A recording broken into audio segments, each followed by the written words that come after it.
नमस्कार, good evening बच्चों। मैं अमन कोशर, साइकोलॉजिस्ट, काउंसलर और एजुकेटर। अगेन आप सभी का वेलकम करता हूं मेरे यूट्यूब चैनल साइकोलॉजी क्लासेस पर। आज का हमारा टॉपिक रहेगा चैप्टर 5 थेरेप्यूटिक अप्रोचेस का एग्जिस्टेंशियल थेरेपी, जहां पर हम बात करेंगे विक्टर फ्रैंकल, जिन्होंने इस एग्जिस्टेंशियल थेरेपी का इजाद किया, प्रोपाउंड की ये टर्म, जैसा कि आप बोर्ड पे भी देख पा रहे होंगे। तो उनका मकसद क्या था, रीजन क्या था उनका, what was his motive behind existential therapy. इतनी सारी थेरेपीज प्रीवियसली डिजाइन हो चुकी थी, उन पे काम भी चल रहा था, थेरेपिस्ट यूज भी कर रहे थे, like psycho analysis, psychodynamic therapy, behaviour therapy, cognitive behaviour therapy, rational emotive behaviour therapy. इतनी सारी थेरेपीज चल रही थी, अच्छा सक्सेस रेट भी मिल रहा था। बट स्टिल क्या रीजंस थे कि एग्जिस्टेंशियलिज्म को समझना पड़ा।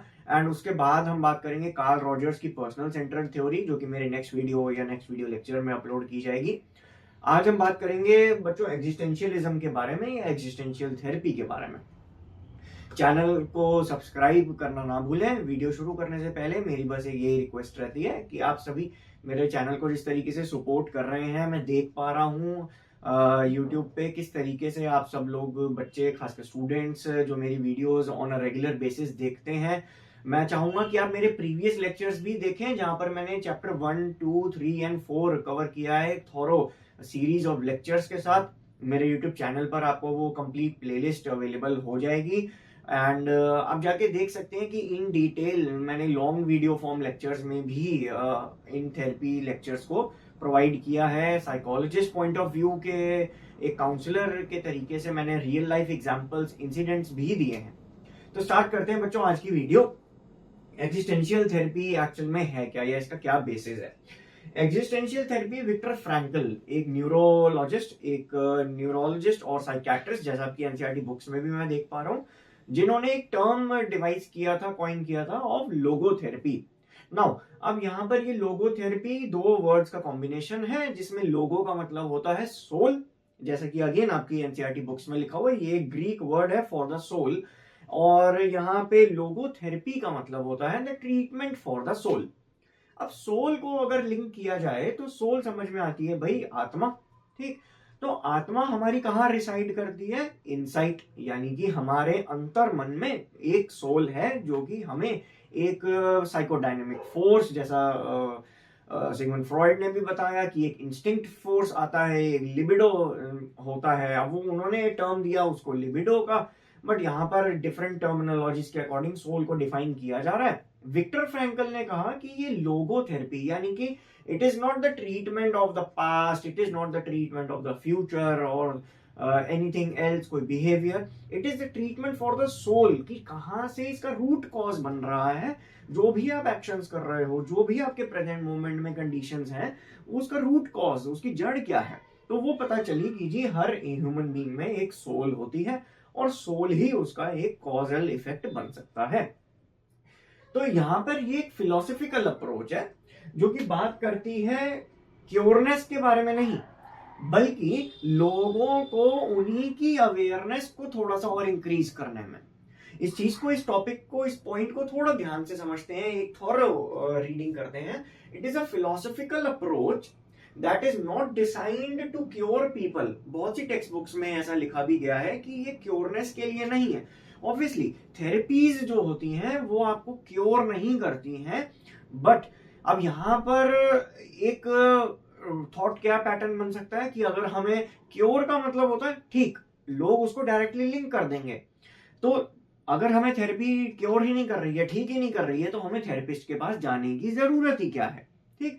तो यहां पर मतलब क्योरनेस का थोड़ा सा साइकोलॉजिकल पॉइंट ऑफ व्यू से अगर समझा जाता है, तो वो होता है आपके इमोशंस को, आपके फीलिंग्स को, आपके बिहेवियर्स को आपको एक्सेप्ट करवाना, आपको दिखाना कि आप ये चीज कर रहे हो जो कि सोसाइटी के अकॉर्डिंग गलत नहीं है, जो कि इनफैक्ट कुछ टाइम बाद आपके खुद के अकॉर्डिंगली सही नहीं होगी, एंड इससे आपके और आपकी फैमिली में effects negative point of view से क्रिएट हो सकते हैं। So that is the meaning of cureness, कि जब आपको सेल्फ अवेयरनेस हो जाती है अकॉर्डिंग टू एग्जिस्टेंशियल थेरेपी या ह्यूमनिस्टिक अप्रोच के अकॉर्डिंग, जब आपको वो सेल्फ की अवेयरनेस हो जाती है कि हाँ अब मैं गलत हूं, उसके लिए जो थेरेपी यूज की जाती है, that is existentialism. But instead helps the client to reflect and search for the value and meaning of life. Life का मीनिंग क्या है, एग्जिस्टेंस का मीनिंग क्या है. अगर आप अगर आप किसी एग्जिस्टेंशियलिस्ट थेरेपिस्ट के पास जा रहे हैं जो कि एग्जिस्टेंशियलिज्म पे प्रैक्टिस करते हैं या ह्यूमनिस्टिक अप्रोच पे प्रैक्टिस करते हैं, then you will find these questions like, what is the purpose of this particular action? What is the purpose of doing such behavior? आपका पर्पस क्या था, आपकी नीड्स क्या थी. जहां पर ह्यूमनिस्टिक नीड्स के बारे में बात की जाती है, हायरार्किकल नीड्स जो मैस्लो ने बनाई थी, फॉर्म करी थी, hierarchy of needs, biological needs, physiological needs, ये सारी नीड्स के लिए जब आपको रिफ्लेक्शन मिलता है, जब आपकी इनसाइट जागरूक होती है, then that is the purpose of your existence. Third point, goal क्या है इस थेरेपी का? To expand the client's self awareness. इस थेरेपी में एंड इनफैक्ट ह्यूमनिस्टिक एग्जिस्टेंशियलिज्म की थेरेपी का बेसिस ही होता है सेल्फ एक्चुअलाइजेशन. बच्चों, सेल्फ एक्चुअलाइजेशन का मतलब होता है कि आप अपनी रियल सेंस को किस तरीके से और कितना जानते हो, कितना पहचानते हो, दैट इज सेल्फ एक्चुअलाइजेशन. अब उसके लिए एक प्रोसेस होगा, क्योंकि वो एक गोल है तो वहां तक जाने का एक प्रोसेस होगा. वहां जाने के दो प्रोसेस हमें थेरेप्यूटिक इंटरवेंशन से मिलते हैं, existentialism and humanistic approach by Karl Rogers. तो ह्यूमनिस्टिक अप्रोच में यही और एग्जिस्टेंशियलिज्म में हमारे पास सिमिलर काइंड ऑफ गोल्स हमें मिलते हैं. सेल्फ अवेयरनेस को इंक्रीज किया जाता है ताकि इन द नियर फ्यूचर जब थेरेपिस्ट और क्लाइंट आपस में कनेक्टेड ना हो, क्योंकि वो एक वर्किंग रिलेशन है, तो ऑब्वियसली वो रिलेशन कभी ना कभी ब्रेक ऑफ होगा, तो तब वो क्लाइंट अपनी सिचुएशंस को कैसे डील कर सकता है, by the teachings, by the guidance of the therapist जब उन्होंने थेरेपी ली थी. तो उस समय में सेल्फ की अवेयरनेस बहुत ज्यादा जरूरी होती है. That is why existentialism is there. Prime motive of human behaviour क्या है? अकॉर्डिंग टू विक्टर फ्रैंकल, उन्होंने ये चीज बताई थी, ह्यूमन बिहेवियर सिर्फ मतलब ढूंढता है चीजों में, विल टू मीनिंग. अब यहां पर उसका मतलब ही नहीं है या सेल्फिश नहीं है. यहां पर वो मीनिंग ढूंढता है हर चीजों में, ताकि वो मीनिंग कुछ चीजों के लिए, कुछ सिचुएशंस के लिए उसके लिए बेनिफिशियल रहे, नहीं तो सोसाइटी के लिए बेनिफिशियल रहे, या उसको उस मीनिंग से हार्म ना हो. इस तरीके का मीनिंग ढूंढने की एक्साइटमेंट को विल टू मीनिंग कहा गया, जिसके लिए एग्जिस्टेंशियलिज्म आई. अब लास्ट पॉइंट आता है जो आपकी एनसीईआरटी बुक्स में बताया हुआ है कि न्यूरोटिक एंजाइटी और एग्जिस्टेंशियल एंजाइटी, ये टर्म्स क्या है. अब न्यूरोटिक चीजें वो होती हैं, या न्यूरोटिक और साइकोटिक, ये दो तरीके के टर्मिनोलॉजीज आप अपने लेटर ऑन जो साइकोलॉजिस्ट बनना चाहते हैं स्टूडेंट्स वो पढ़ेंगे.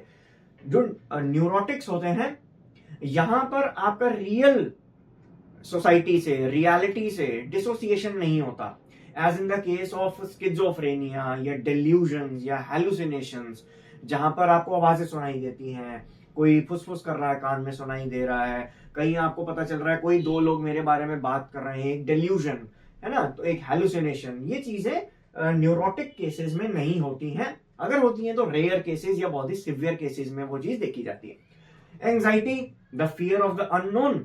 और इस एंजाइटी का अगर एक न्यूरोटिक रूप आ जाता है, न्यूरोटिक इन द सेंस कि आप में एंजाइटी के सिम्टम्स शो होने लग जाते हैं, आपको डर लगने लग जाएगा किसी चीज से, आप थोड़े से स्केप्टिक हो जाओगे, थोड़े से मैनिपुलेटिव, कैलकुलेटिव चीजें करोगे, बहुत ज्यादा हो सकता है एक पॉइंट का पैरानोया भी डेवलप हो जाए, not in the sense of hallucinations और डेल्यूजन्स, बट हाँ कुछ चीजों को स्टार्ट या इनिशिएट करने से पहले आप तर्क वितर्क बहुत करोगे, इफ्स एंड बट्स में बहुत ज्यादा घूमोगे, then that is the loop of anxiety. And उसी को एग्जिस्टेंशियल एंजाइटी का रूप लिया गया. जैसा बुक्स में बताया हुआ है, there is a spiritual unconscious, एक स्पिरिचुअल अनकॉन्शियस डेवलप हो जाती है हमारी बॉडी में, एंड वो स्पिरिचुअल अनकॉन्शियस ही neurotic anxieties arise when the problems of life are attached to aspects of one existence. जब आपकी एग्जिस्टेंस पे बात आ जाती है कि आपका पर्पस क्या है, तो उस टाइम पर आपकी एक न्यूरोटिक एंजाइटी डेवलप होने लग जाती है, जिसको विक्टर फ्रैंकल ने एग्जिस्टेंशियल एंजाइटी का नाम दिया. Frankl emphasized the role of spiritual anxieties in leading to meaninglessness, and hence it may be called an existential anxiety. That is, neurotic anxiety of spiritual origin, यानी कि आपके unconscious motive से, instinct से वही चीज डेवलप हो रही है in the form of anxiety, so that is the form of neurotic anxiety. अब यहां पर हमें एक चीज समझ में आई जो कि इस लेक्चर का लास्ट पॉइंट रहेगा कि न्यूरोटिक एंजाइटी अगर ठीक होती है, डिप्रेसिव डिसऑर्डर्स अगर ठीक होते हैं, ओवर थिंकिंग की चीजें अगर ठीक होती हैं, कंसेप्ट ठीक होते हैं या अवेयरनेस मिलती है, देन वहां पर थेरेपिस्ट और क्लाइंट दोनों को ओपन रहना पड़ता है। Open in the sense, open in their terms of the way they are communicating with each other. अगर थेरेपिस्ट कुछ अपने इनसाइट्स शेयर करता है, कुछ अपने रियल लाइफ एस्पेक्ट्स शेयर करता है, नॉट कंप्लीटली बट इतना ताकि क्लाइंट उससे फ्री हो जाए अपनी बात कहने के लिए, then that is not the way of transference, because transference यहां पर मना कर दी जाती है। ट्रांसफेरेंस इज अ प्रोसेस जहां पर क्लाइंट को लगने लग जाता है कि थेरेपिस्ट ही मेरे लिए सब कुछ है, मैं इनको अपनी सारी फीलिंग शेयर कर दूंगा, ये मेरे लिए, मैं इन पे डिपेंडेंट हो जाता हूं। इन द सेम मैनर अगर थेरेपिस्ट भी डिपेंडेंट हो जाता है, अगर थोड़ा सा एक प्रोफेशनल बाउंड्रीज को वो क्रॉस करते हैं, then that is a form of counter transference. तो यहां पर ये ट्रांसफेरेंस को जैसा बताया भी गया है, इज एक्टिवली डिस्करेज्ड, उसको डिस्करेज किया जाता है। अगर दिखता है थेरेपिस्ट एक प्रोफेशनल और एक बहुत ही स्किल्ड थेरेपिस्ट को जो एग्जिस्टेंशियलिज्म प्रैक्टिस करते हैं, उनको दिख जाता है कि अब यहाँ पे ट्रांसफेरेंस आ रहा है, the client is getting dependent on me, देन वहां पर उस चीज को, उस ट्रैक को थोड़ा सा चेंज कर दिया जाता है by the professional therapist. I hope कि एग्जिस्टेंशियल थेरेपी का बेसिक कंसेप्ट आपके board examination point of view से इस वीडियो में क्लियर हुआ होगा। सारे डाउट्स एंड डिस्कशंस जो मैंने किए वो सब कुछ एनसीईआरटी बेस्ड हैं, एंड जो डिफरेंट यूजी पीजीज की बुक्स हैं उन्हीं से ये पॉइंट्स कलेक्ट किए गए हैं, एंड आपके लिए एक मीनिंगफुल बोर्ड एग्जामिन तरीके से यहाँ पर लिखे गए हैं। So thank you so much once again for watching this video. I hope कि आपको वीडियोस पसंद आए तो लाइक का बटन आप दबा सकते हैं। ज्यादा अगर अच्छी वीडियो लग जाए कोई सी भी इस पूरे चैनल में, या कोई एक सेगमेंट आपको पूरे लेक्चर में अच्छा लगे, तो सब्सक्राइब भी कर दीजिए। Thank you so much. मिलेंगे नेक्स्ट वीडियो में जहां पर हम बात करेंगे of client centred therapy. Thank you so much for watching this video.